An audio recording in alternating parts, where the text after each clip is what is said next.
May have overlooked her presence today as she paid respects to the late President and Prime Minister Arthur N.R. Robinson. Lenore Dorset, former Chief Protocol Officer, was one of the most important people in Mr. Robinson's life. Today, she took a moment to be with the humble and simple man she knew since his early days in politics. Sherilyn Lewis has more. Lenore Dorset knew the many sides of former President and Prime Minister Arthur Napoleon Raymond Robinson. From his early days in politics being affiliated with the People's National Movement and later as President and Prime Minister. Miss Dorset served as Senior Protocol Officer for A.N.R. Robinson when he was President. She said the perception that he was always serious and complex was a misconception.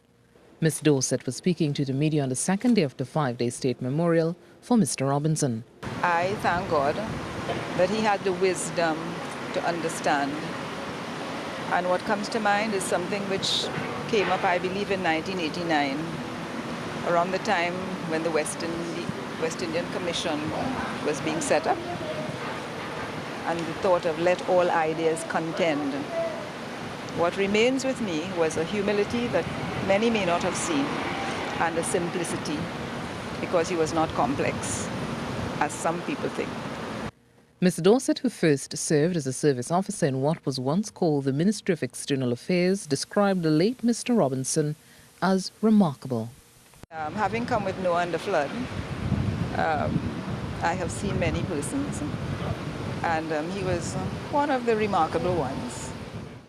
Ms. Dorset is credited in playing a key role in getting Mr. Robinson to pen an autobiography. In the midst of it, she is thanked by Mr. Robinson in the book, which was published in 2012. Ms. Dorset also played a key role in the transition from President George Maxwell Richards to President Anthony Thomas Aquinas Carmona. The late president's coffin, positioned in the centre of the lobby of the Parliament building, was placed on the catafalque and draped with the national flag.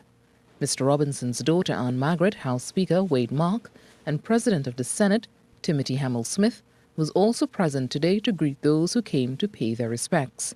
Among them was President of Dominica, Charles Savarin.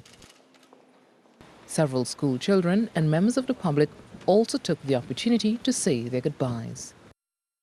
Sherilyn Lewis, CNews.